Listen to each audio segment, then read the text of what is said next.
Dans toutes les bonnes histoires, il y a un personnage. Le nôtre s'appelle Clément Ader. Après de multiples tentatives pour s'arracher à la pesanteur terrestre, c'est lui, chevauchant un avion baptisé Éole, qui réussit le premier vol humain. Ne riez pas, l'aviation est née et elle progresse à grands coups d'aile. 13 janvier 1908, Henry Farman, sur un aéroplane de marque Voisin, réalise le premier kilomètre en circuit fermé. C'est le premier record international. Aussitôt est créée une chambre syndicale des industries aéronautiques. Elle a l'idée d'un salon. Le premier aura lieu au Grand Palais, en plein Paris, à l'automne 1909. Idée géniale de deux visionnaires, Robert Esnault-Peltry et André Granet. À 28 ans, ils savent déjà que l'aéronautique sera une industrie majeure. Dans une bonne histoire, il faut aussi une vedette. Ce sera cet homme. Il boite et c'est à cause d'un accident d'avion. Il s'appelle Louis Blériot. Le 25 juillet, il a réussi un formidable exploit. Il a traversé la Manche sur le Blériot 11. La foule, la grande foule, salue l'événement. 2 mois plus tard, l'avion sera la vedette du salon aéronautique. On parle toujours du protectionnisme français. Les industriels français ont eu le culot, dès 1909, d'à faire un salon international. Ils n'ont pas eu peur de la concurrence. Le grand large ne leur a jamais fait peur. Un des salons concurrents n'a été international qu'à partir des années 70. Ainsi, pendant un siècle, du salon de la locomotion aérienne du Grand Palais jusqu'au Bourget, les Français vont vivre une fabuleuse histoire d'amour avec leur aviation. Lors du premier salon, il y a eu un succès monstre. Il y a eu beaucoup de public qui est venu au Grand Palais parce qu'on y a vu des avions comme le Farman, comme le Blériot de la traversée de la Manche, qui ont été les vedettes de l'époque, si vous voulez. Et il y avait même l'avion des frères Wright. Autre avion vedette, la Demoiselle de Santos-Dumont. Sous les immenses tentures qui décorent la grande volière, 100 000 visiteurs défilent en 3 jours devant 40 machines. Le doute n'est plus possible, l'aviation est populaire, et donc rendez-vous est pris pour chaque automne au Grand Palais. Le public peut approcher ces nouveaux chevaliers au nom de Breguet, Henriot, Newport et Roland-Garros, qui battent des records de vitesse. Pensez donc, les avions volent désormais à 100 km à l'heure. Des records qui foisonnent et les compétitions se multiplient. Des chevaliers qui meurent dans leur confrontation avec l'élément aérien. Ici, le premier hydravion avec l'un de ses flotteurs. On compte 500 pilotes en France et 34 sont déjà morts dans des accidents. Mais tant pis, les chevaliers du ciel trompent la mort pour inventer toujours plus. C'est Adolphe Pégout qui réalise le premier looping.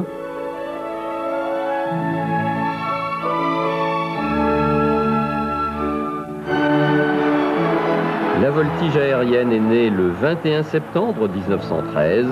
Pégout gagne lui aussi son bain de foule.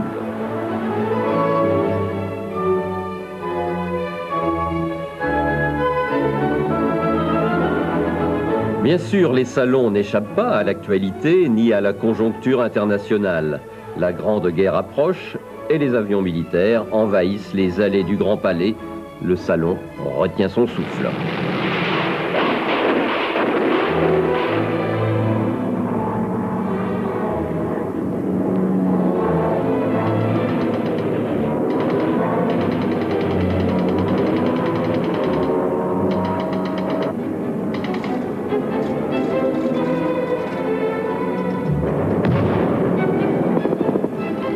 Le premier conflit mondial ferme le salon pour 7 ans.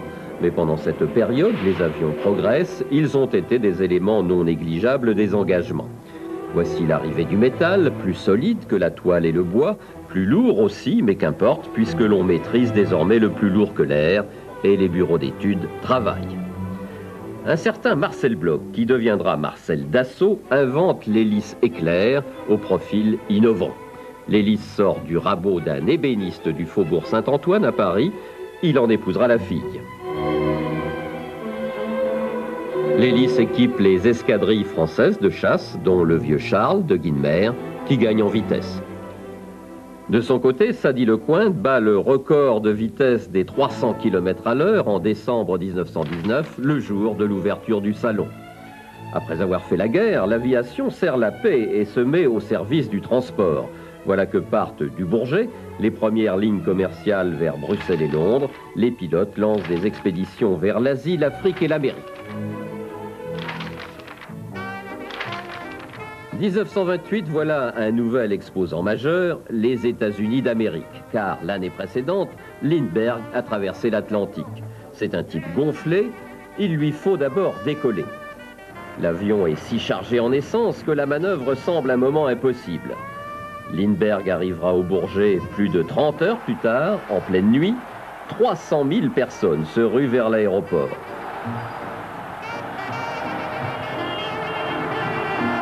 Et New York lui rendra le grand hommage sur Broadway, qui sied aux êtres d'exception. En 1930, Coste-et-Bellont relève le flambeau. C'est l'Atlantique, mais dans l'autre sens, il faut lutter en plus contre les vents. Bien, au revoir. À très bientôt. Quel serment de cœur quand il faut quitter la terre au détour de la falaise et s'engager au-dessus de l'océan.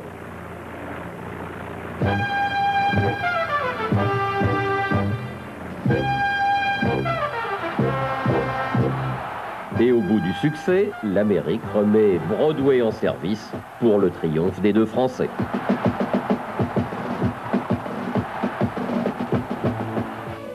Et voilà que la politique remet l'aviation dans les turbulences. Le Front populaire décrète les nationalisations. 2 ans plus tard, les visiteurs découvrent les nouvelles appellations des sociétés regroupées par région, exactement comme les chemins de fer.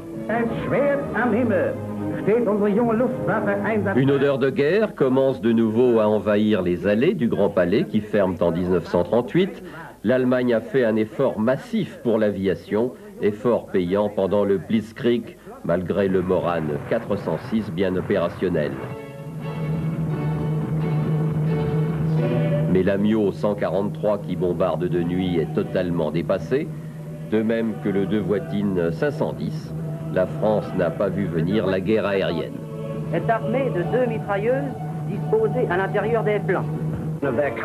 L'avion qui libérera le territoire est un Anglais du nom de Spitfire, dont des pilotes français prendront les commandes.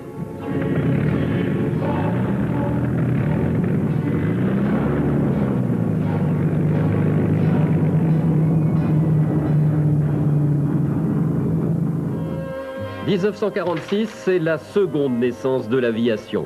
Le moteur à réaction exposé au salon double la vitesse des avions. La France n'est pas absente, bien au contraire. » Dans la chronologie des choses, évidemment, le premier, c'est le SO 6000 Triton, qui a été le premier avion à réaction français et dont l'équipage a voulu faire le premier vol 4 jours avant l'ouverture du salon, qui se passait en 1946. On a raconté dans la presse que cet avion avait fait du 900 à l'heure au premier vol. En réalité, il y avait 300 mètres de plafond, une visibilité pas possible, et il a fait 300 à l'heure. Mais le premier vol était fait, et il y avait le deuxième exemplaire exposé au Grand Palais, donc ça a marqué les esprits. Après la guerre, il y a eu beaucoup de crédits affectés à la remise en ordre de l'industrie aéronautique en France, et puis vous avez eu ces chercheurs qui n'avaient qu'une envie, c'était de faire des choses nouvelles.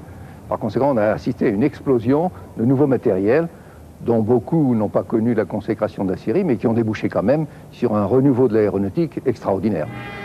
C'est même la course au gigantisme, ce Latécoère est à couper le souffle. Assemblé sur l'étang de Berre, il possède 2 ponts et 6 moteurs pour décoller sur l'eau et aller jusqu'aux Antilles. C'est un paquebot volant.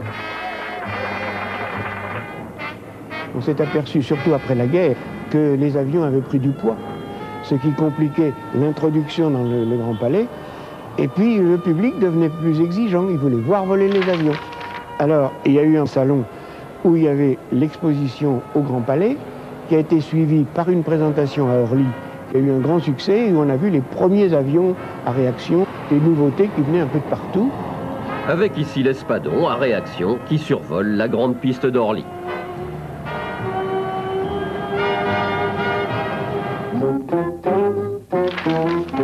1951, on reste encore au Grand Palais, mais la décision est prise. Pour la partie en plein air, on essaiera le Bourget.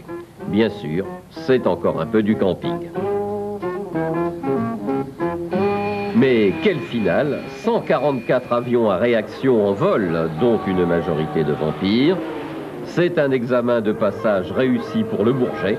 Désormais, c'est là qu'auront lieu présentation en vol et exposition statique.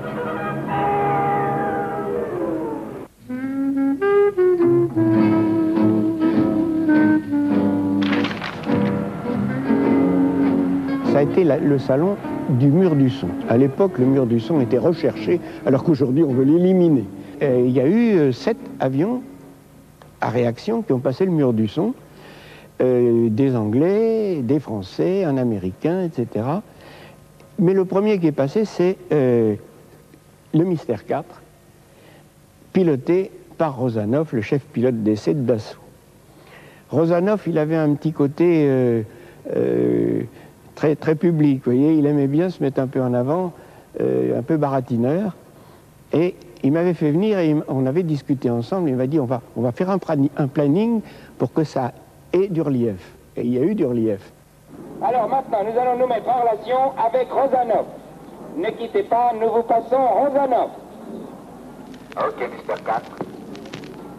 Altitude 9200 mètres. 9200 mètres, merci, bien compris.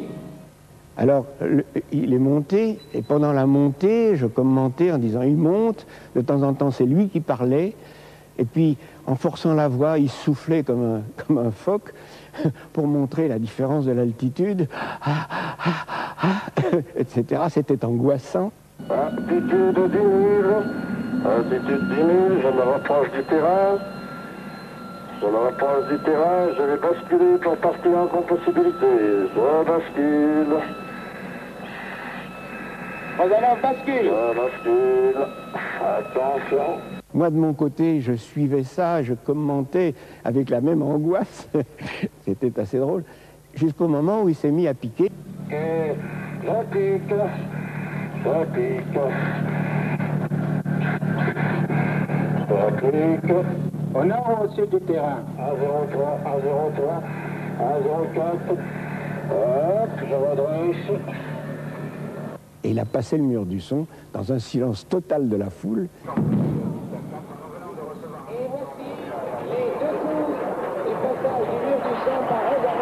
Ça a été une explosion de joie à la suite de ça.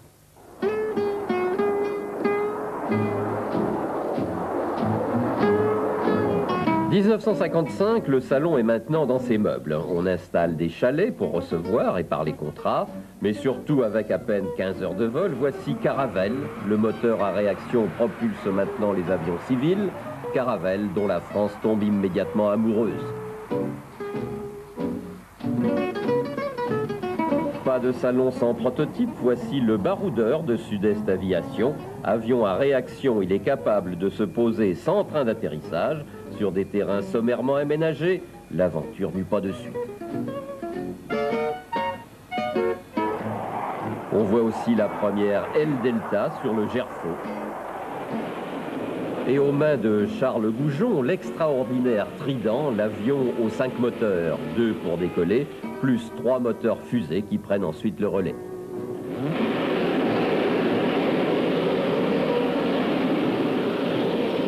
Dans les avions qui ont aussi beaucoup marqué, il faut parler du Leduc. Le Leduc qui était un avion d'une formule tout à fait nouvelle, puisque c'était l'invention de la tuyère thermopropulsive, puisque vous savez qu'il était sur un avion porteur.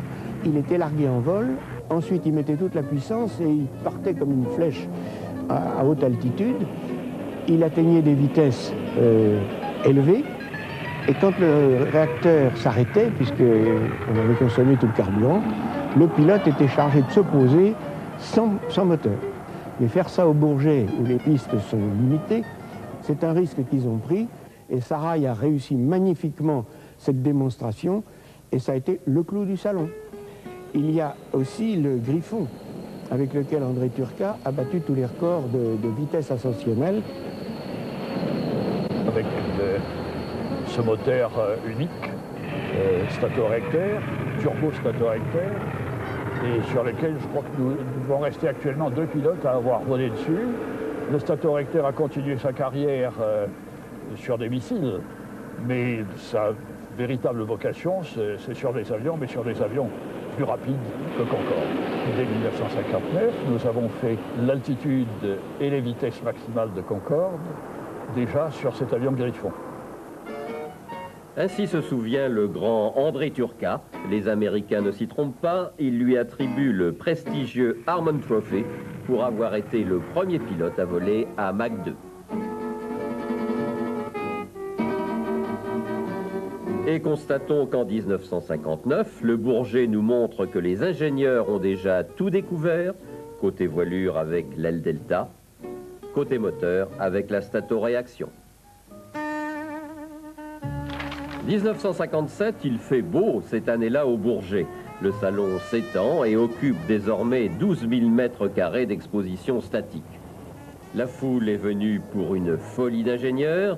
Voilà qu'ils ont inventé le réacteur volant à décollage vertical, c'est l'ATAR volant. Il y a même un pilote perché à 11 mètres du sol en haut de son engin fumant. C'est un vrai pilote d'essai cet homme-là. Mais le projet, là encore, n'eut pas de suite. Moment fort également, l'arrivée d'un très grand pays aéronautique, l'Union soviétique avec le Tupolev 104, un bombardier devenu civil. Tout l'Occident scrute ce nouveau savoir venu de l'Est. Et alors que le salon se termine, les officiels français, donnés favoris, apprennent que le premier contrat du siècle des chasseurs tactiques pour l'OTAN est remporté par Fiat et l'Italie. L'Europe sait aussi se diviser face à l'Amérique, une défaite qui occulte presque le premier Mirage de chez Dassault, constructeur au bureau d'études prolifique, aux services commerciaux champions de l'export.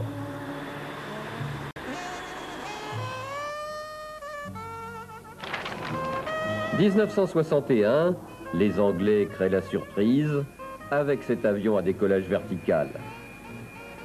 La patrouille de France assurera ensuite le spectacle avec ses Mystère 4. Mais 1961 propulse aussi le salon dans l'ère spatiale. Cette capsule est noircie de s'être frottée aux couches denses de l'atmosphère, c'est Mercury. Bien sûr, les Américains n'ont pas gagné la course à l'espace. Gagarine les a précédés en orbite autour de la Terre. Mais au Bourget, le héros, c'est bien Shepard, accompagné du vice-président Humphrey. À Mercury succédera beaucoup plus tard la navette Enterprise. L'Union soviétique répliquera par une réplique, Buran. Buran qui ne réalisera qu'un seul vol automatique sans passagers autour de la Terre. Mais il s'agit bien d'installer durablement l'homme dans l'espace. Les Européens décident de placer en haut d'Ariane 5 l'avion spatial Hermès. Faute de crédit, Hermès restera une jolie maquette. 1963, cette fois-ci, le label espace apparaît officiellement. Le Balzac de Dassault se lance à son tour dans le décollage vertical. Voilà que les états-majors ne veulent plus de longues pistes, trop faciles à bombarder. Mais l'avenir ne serait-ce pas le fantassin volant, avec réacteurs individuels et portatifs? Démonstration totalement réussie, mais encore sans lendemain. Mais le plus simple pour décoller à la verticale, ne serait-ce pas tout simplement l'hélicoptère? On bâtissait nos programmes de telle sorte qu'on puisse présenter facilement quelque chose de nouveau. Et notre politique était effectivement d'arriver à temps pour montrer la machine au salon. Si en plus nous pouvions faire voler, c'était encore mieux. Et si enfin nous étions capables de battre un record, ce qui nous est arrivé plusieurs fois, c'était encore mieux. Et ça avait un retentissement qui était extraordinairement important pour nous, pour la suite des opérations.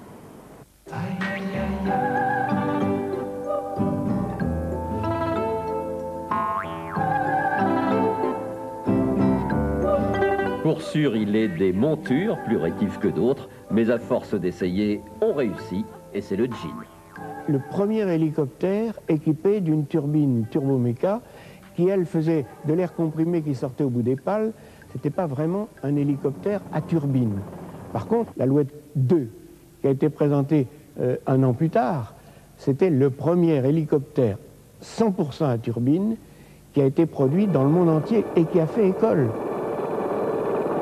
Le record absolu d'altitude toute catégorie, qui est toujours détenu par Jean Boulet sur une Alouette 2 transformée, qui est en réalité un Lama, et qui est monté à 12 442 mètres.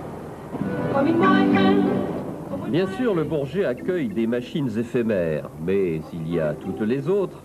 Elles reviennent, ponctuelles, tous les 2 ans, présenter au grand défilé de la mode aéronautique leur dernière production. Tels ces hélicoptères gros porteurs, ils sont à la fois autobus volants pour le transport de troupes ou bien grues aériennes.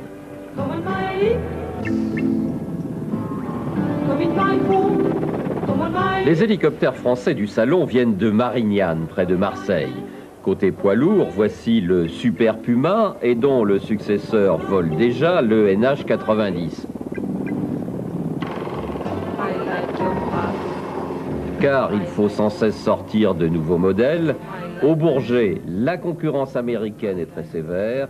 Elle a été dopée 2 fois, par la guerre du Vietnam, puis par la guerre du Golfe.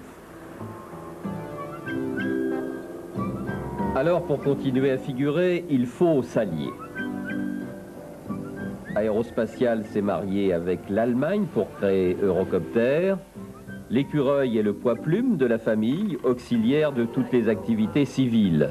Mais il peut également faire des extras dans les armées. Coopération encore avec la nouveauté, le C-120, construit avec Singapour et la Grande Chine.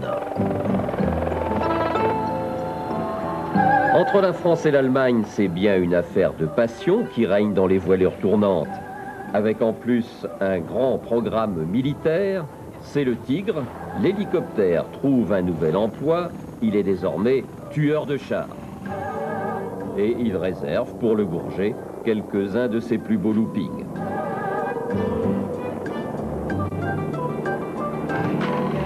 Au fil des salons, on constate que l'hélicoptère est devenu incontournable. 1965, et c'est un symbole, voilà que sur l'affiche officielle, le mot espace se fait aussi gros que le mot aéronautique. Car la France est entrée maintenant dans le club des nations spatiales.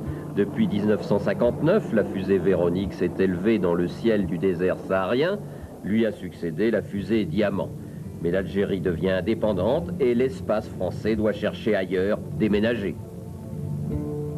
Rupture géographique, rupture climatique, c'est la Guyane, le pays de la grande forêt équatoriale, qui prend le relais. Le centre spatial guyanais devient le port spatial de la France et de l'Europe. L'emplacement est sur l'équateur, il est magique, c'est comme un lance-pierre qui donne de la force aux fusées. On économise le carburant et les satellites vivent plus longtemps.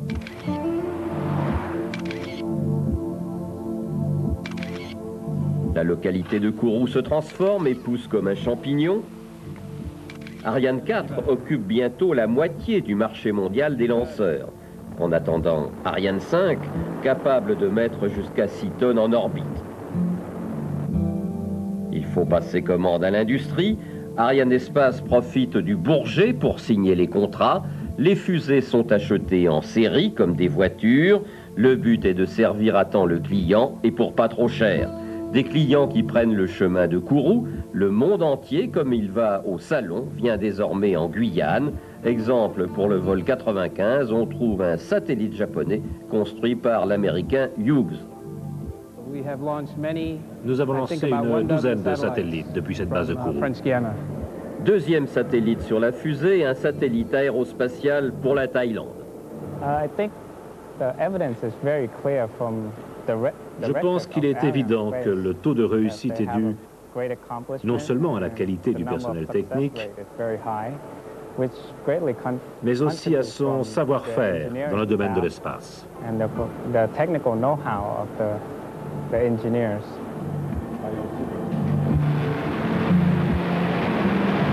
Décollage.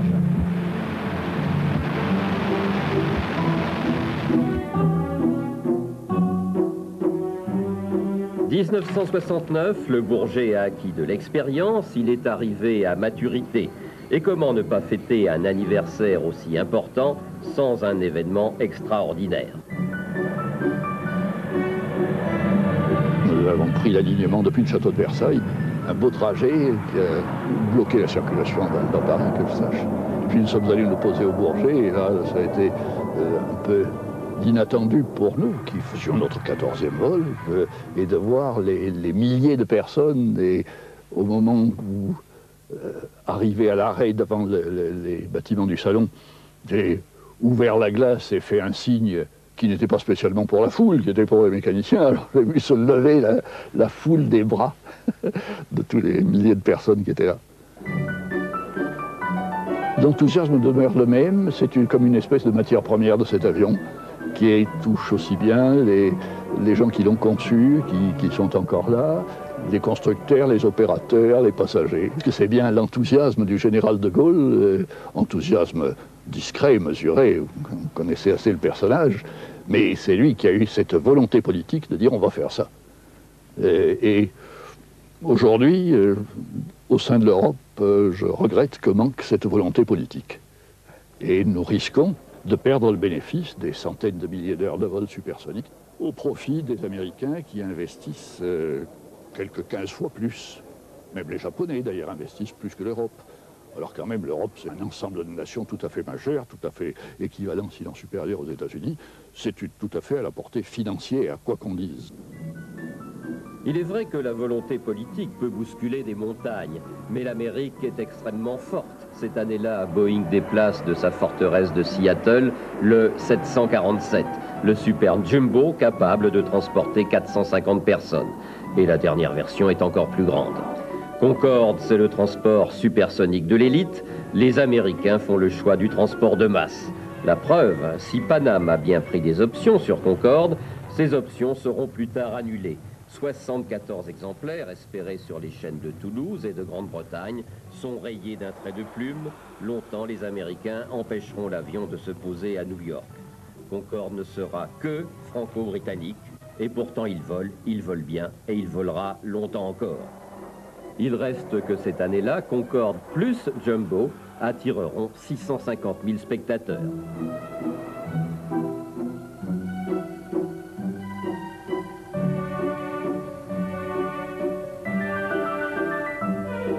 « 650 000 spectateurs et parmi eux quelques espions. Il y a tellement à voir au Bourget, les Soviétiques surveillent les Américains surveillent les Soviétiques, et les Français surveillent les Soviétiques, car à l'évidence, le Concorde-Ski ressemble vraiment trop au Concorde. Ce qui est intéressant, je crois, c'est de voir comment nous avons résolu les problèmes rencontrés. Parce que les lois de la physique étant les mêmes pour tout le monde, on rencontre des mêmes problèmes. Mais nous avons eu un exemple ici même, d'ailleurs, lors d'une visite officielle, où M. Tupolev, fils, est sorti tout d'un coup du groupe et est venu avec son mètre pliant mesurer les entrées-l'air. Et il nous a dit, vous les avez augmentés de 8%, si je me rappelle bien. Oui. Alors, c'était pas du tout l'espionnage avec le chapeau rabattu et l'imperméable, le genre Colombo.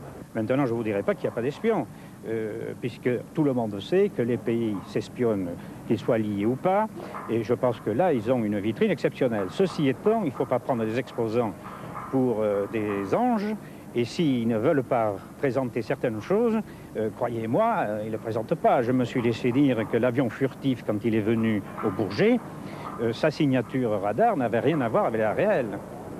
Évident. Et je pense qu'il y avait de l'électronique qui faisait en sorte que les échos étaient très différents. C'est à l'occasion de l'affaire Farwell qu'on s'est aperçu que les Soviétiques se livraient à un véritable pillage de toute la technologie occidentale. On avait calculé que ça représentait plus de 6 milliards de pertes pour quelques années, évalué au travail de 100 000 chercheurs par an.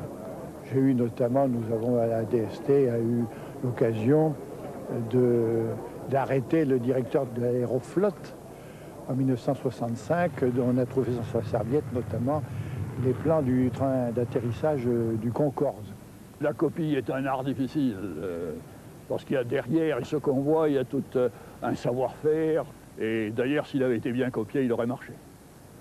sauf cas tout à fait exceptionnel, les plus grosses affaires d'espionnage ne se traitent pas dans le cadre de cette manifestation. Une marque américaine, il y a quelques années, avait prétexté qu'il y avait trop d'espions au Bourget pour ne pas venir. Alors qu'en est-il réellement? Ça fait stupide, vous savez, tous les salons sont pareils. Et c'est vrai qu'il n'y a qu'à pas venir. Si on ne veut pas que les concurrents voient vos produits, évidemment, il n'y a qu'à pas venir, il ne faut pas les exposer. Mais c'est dans tous les salons pareil. Et il est vrai aussi que nous, à un moment donné, on est intéressés par voir ce que font les autres, les nouveaux modèles, les nouveaux équipements, voir si c'est intéressant, voir si on a des progrès à faire. Les autres font pareil. Un salon, c'est ça, c'est une foire. Une foire, tout le monde est là, et puis tout le monde est là à disposition de tout le monde. Donc cette histoire n'est pas crédible. C'est partout pareil. Il n'y a pas plus d'espions chez nous qu'ailleurs. C'est pareil.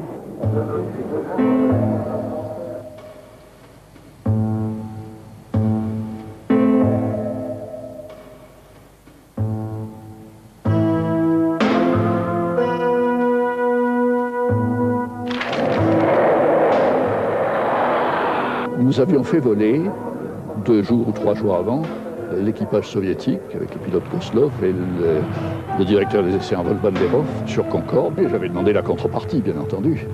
Et il m'avait proposé de participer à leur vol de démonstration de dimanche. À quoi je lui ai dit non, parce qu'un vol de démonstration, c'est une chose, on l'a assez vu depuis, qui est réservée d'abord aux professionnels de l'avion et où on n'a pas le temps de s'occuper de passagers.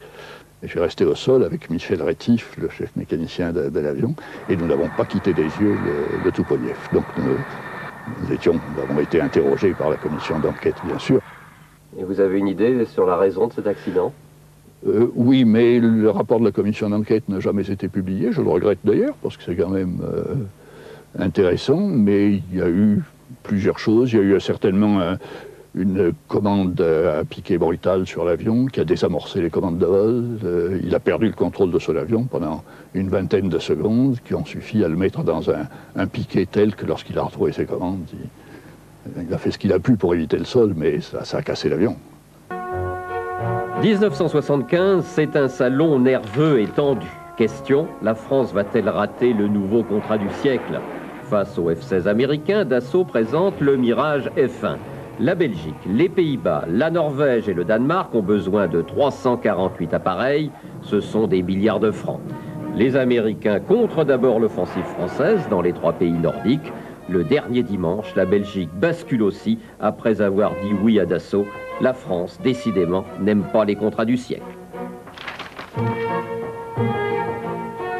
Et puis le Bourget a ses poussées de fièvre. 1981, l'industrie attend avec curiosité l'un des premiers actes d'un président socialiste, François Mitterrand. La nouvelle se répand. Armes, bombes et missiles doivent avoir disparu sous les avions militaires français. Ça a été d'ailleurs une décision du cabinet. C'est le directeur de cabinet à l'époque qui m'a appelé en disant « Écoutez, président, au fond, il vaudrait peut-être mieux quand il va passer devant vos avions, qu'il n'y ait pas d'armement. » Ah, je dis « Vous croyez ?» Bah oui, je penserais mieux. Je dis « Bon, j'ai des instructions, on a enlevé tous les armements sous nos avions. » Puis c'est tout. Je ne sais même pas si c'est lui qui l'a demandé. En tout cas, ça a été demandé par son cabinet. On a enlevé les armements. Ça a fait quelques bruits, parce qu'au fond, ce n'était pas très normal. En effet, l'idée de faire la guerre en utilisant des avions ne date pas d'hier. Dès le début de l'aviation, on disait déjà « Qui tient le ciel aura la maîtrise du monde ». Ainsi, le Salon du Bourget possède naturellement un département missile, sans lequel les avions ne seraient que des planeurs d'aéroclub. Officiers et stratèges regardent de près tout ce qui peut être tiré d'un avion, d'un bateau, ou bien de la terre ferme.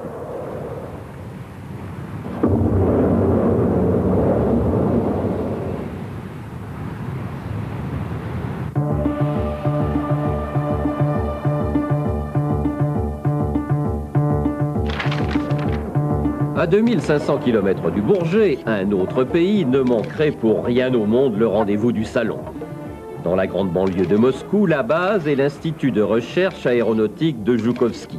Ici, il en est passé de fameux pilotes Ils étaient héros de l'Union des républiques socialistes soviétiques, mais le pays s'est rétréci. Les pilotes d'aujourd'hui ne peuvent plus prétendre qu'au titre de héros de la Fédération de Russie. Mais ces pilotes inventent encore, pour le Bourget, de nouvelles figures de voltige.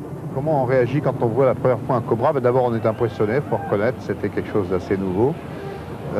Et on se pose la question de savoir si ça sert à quelque chose. Et puis on se pose aussi la question de savoir si on sait le faire. Je dirais que ça sert à quelque chose, c'est pas tout à fait clair. Et est-ce qu'on saurait le faire? Je crois que la réponse est oui, mais il faudrait travailler un peu sur un certain nombre de points. La récompense au retour, la satisfaction du travail bien fait, quand il est bien fait, ce qui n'est pas le cas à chaque fois. Oui, le salut des gens, c'est sympathique, oui, bien sûr, ça fait plaisir. Mais attention, même pour les meilleurs, le danger guette. Voici l'histoire d'un MiG. Il faisait beau, c'était l'été, et le programme se déroulait normalement. Lors du passage à basse altitude, à vitesse réduite, le moteur droit s'est éteint.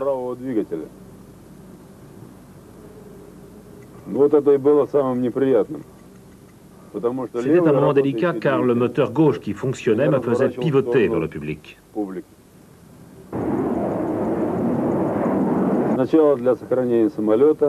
Il fallait sauver l'appareil.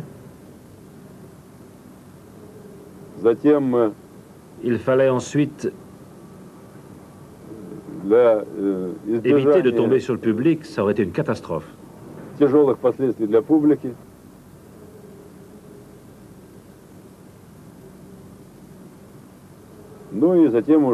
Et enfin, il fallait essayer de sauver ma peau.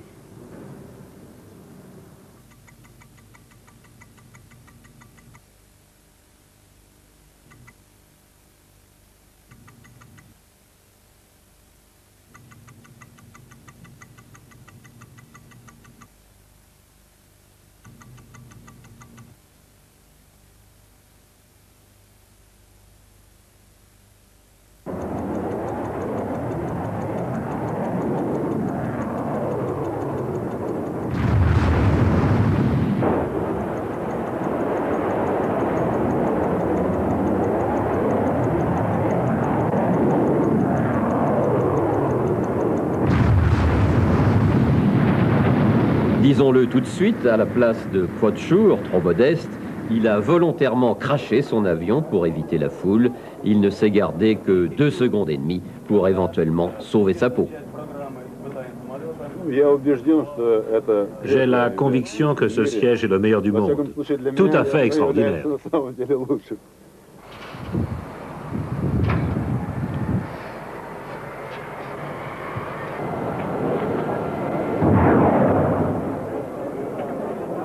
Le siège éjectable, la bonne fée des pilotes, inventé par Martin Baker, ici au centre sur la photo, il a permis de sauver 500 pilotes. Ceux-ci se retrouvent d'ailleurs tous les 2 ans au Bourget pour boire le verre de l'amitié, dans le club très fermé des éjectés Martin Baker, où l'on porte une cravate exclusive. Certains ont été éjectés 3 fois et sont parfaitement en forme. Pour des raisons évidentes, j'ai une préférence pour le Bourget. Parce que c'est là que je suis né pour la 2e fois.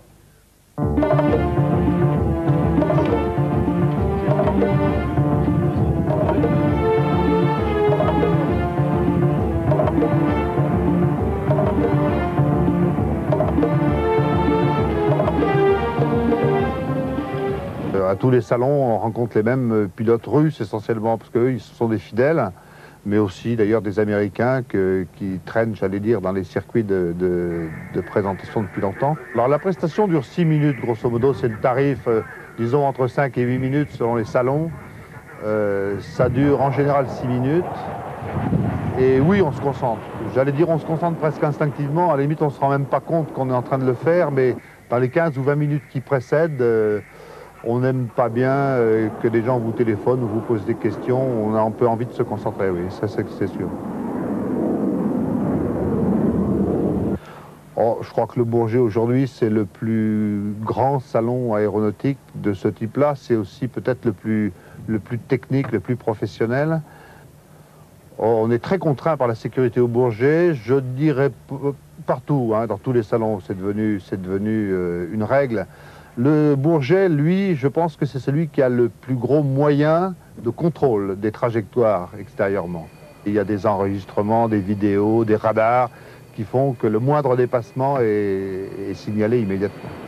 Il y a une répétition pendant la semaine précédant le salon. Cette répétition donc est faite en présence du directeur des vols ou du directeur suppléant et de 2 pilotes surveillants. Si la répétition n'est pas satisfaisante, bon, il faut qu'il la refasse. Bon.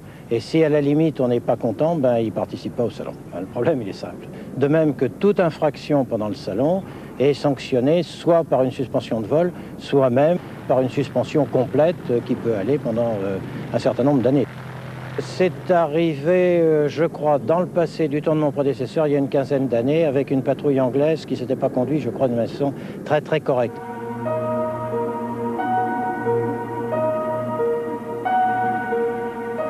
Le salon a une structure de société commerciale et il est tenu à dégager des excédents, c'est évident.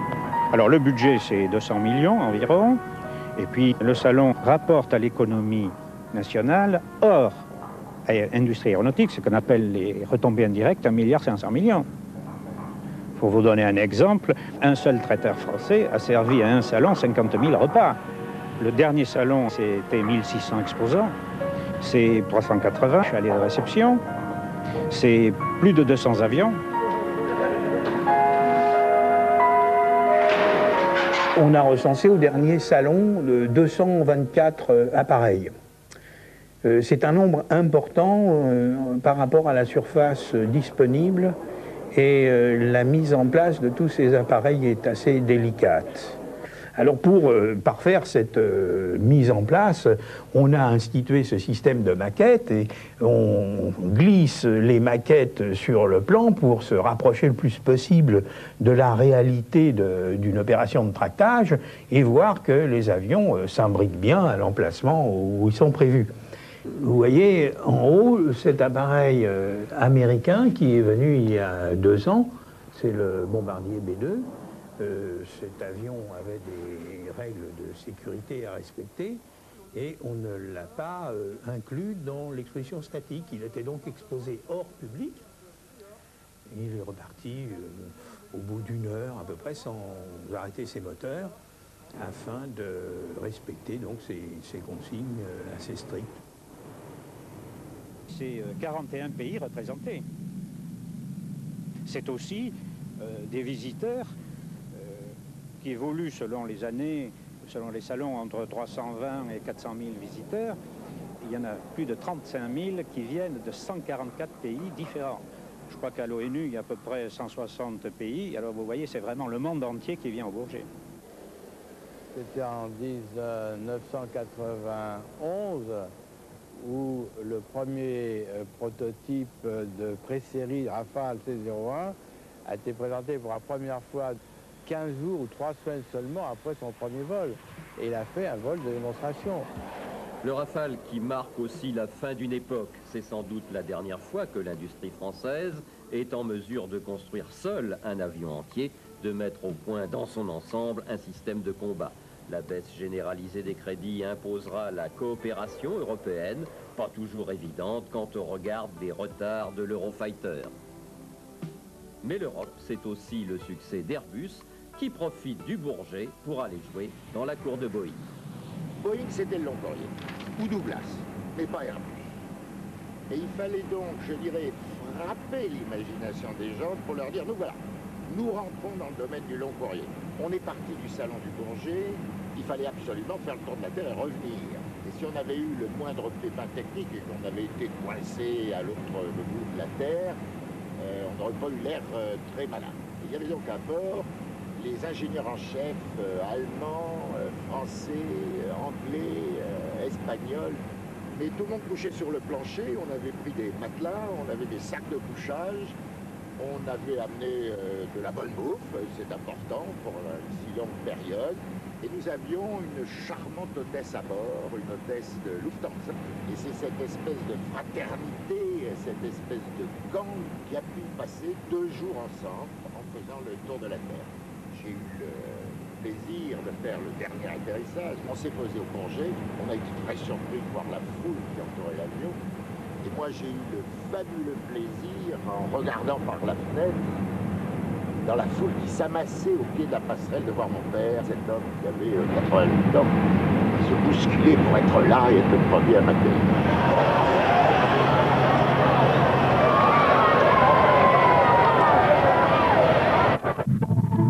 C'est en 1969 qu'apparaît le petit nouveau, Airbus, et il ne s'en ira plus. C'est dans une maquette de l'avion gros porteur que s'installent les ministres français et allemands pour signer l'accord de coopération. Manque le ministre anglais, car Londres, au dernier moment, a encore fait faux bond.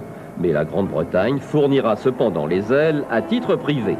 Rolls-Royce, qui avait promis de fournir les 2 réacteurs, passe lui aussi à l'ennemi, ce qui permettra à la SNECMA de sceller un accord historique avec l'américain General Electric. On construit les premiers avions, mais faute d'un avion géant comme le Beluga pour transporter les éléments fabriqués dans toute l'Europe, c'est par la route qu'arrive le premier tronçon, vers l'usine de Toulouse. Les Platanes s'en souviennent encore. En 1973, le premier avion vole au Bourget. Pourtant, le carnet de commandes est calamiteux avec seulement 9 exemplaires à construire. Depuis, la famille des petits A320 dépasse la barre des 1000 commandes. L'usine Clément Ader de l'aérospatiale assemble, elle, les gros porteurs. Les avions sont vendus dans le monde entier avec des cadences en hausse. Il faut coûte que coûte, face à Boeing, augmenter sa part de marché. Airbus sauve bien souvent la balance commerciale de la France et de l'Europe.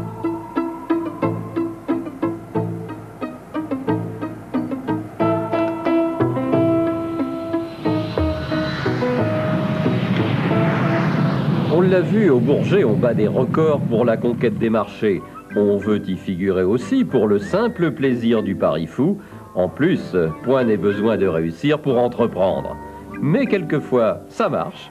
En plein salon 79, ce jeune Américain a 2 amours, son vélo volant et la Manche. Il reviendra au Bourget pour raconter son exploit. Est-ce que vous vouliez prouver quelque chose en réalisant cet exploit? Oui, prouver qu'un homme peut voler. Voler, oui, si, comme le dit son maillot, le vent ne souffle pas trop et que la chaîne ne casse pas. De tout temps, les organisateurs du salon ont laissé leur porte ouverte à la petite aviation, aux inventeurs évidemment géniaux, aux forcenés du décollage, aux fêlés du vol au milieu des éléments, aux doudingues en tout genre.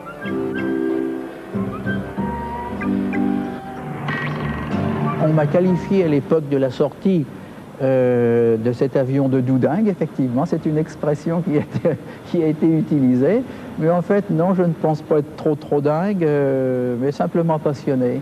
De toute façon, ça suscite toujours l'étonnement, parce que c'est un avion à l'inverse du Concorde ou de l'Airbus, qu'on est obligé de regarder comme ça, celui-là on le regarde par-dessus. Il plaît beaucoup aux dames parce que il est tout petit, ça rappelle peut-être le caddie du supermarché. C'est un avion extrêmement léger. Et fréquemment, durant les meetings avec mon épouse, on le prenait chacun par le dessous de l'aile, à l'avant, et on se le mettait sur l'épaule. Et on faisait quelques mètres, c'était toujours très spectaculaire. Les carburateurs sont des carburateurs à membrane qui fonctionnent toute position. Autrement dit, l'avion peut voler sur la tranche, sur le dos, n'importe comment, ça fonctionne toujours. Et c'est ce qui fait une autre de ces caractéristiques particulières intéressantes, c'est qu'on peut faire de la voltige avec. Après maintes recherches, j'ai découvert des petits moteurs qui me convenaient. Ceux-là étaient des moteurs de tronçonneuse style de 9 chevaux chacun, donc j'en ai installé 2. Ça se démarre avec une ficelle, il n'y a pas de démarreur électrique, on ne le démarre pas à l'hélice comme un modèle réduit parce que ça part trop vite, on se ferait mal aux doigts certainement. Donc il y a une ficelle, le démarreur, et c'est comme une tronçonneuse. La vitesse maximum est de 220 km/h et en croisière 180 km/h. Et à 180 km/h, la consommation est environ de 4,5 litres au 100. Inventeur génial, Michel Colomban a tout de même travaillé sur la navette Hermès. La dimension humaine, voilà peut-être le maître mot pour cette aventure commencée en 1909 au Grand Palais. Le Salon international de l'aéronautique et de l'espace a accompagné presque un siècle de progrès techniques permettant les échanges entre les hommes sur la planète. et la conquête de nouveaux territoires dans l'espace. Mais dans le même temps, de nouveaux inventeurs, de nouveaux pionniers ont continué à réinventer sans cesse l'aviation avec la même passion et la même conviction. Ils forment la communauté multiple et unique qui se retrouvera encore bien longtemps, tous les 2 ans, en France, au Salon du Bourget.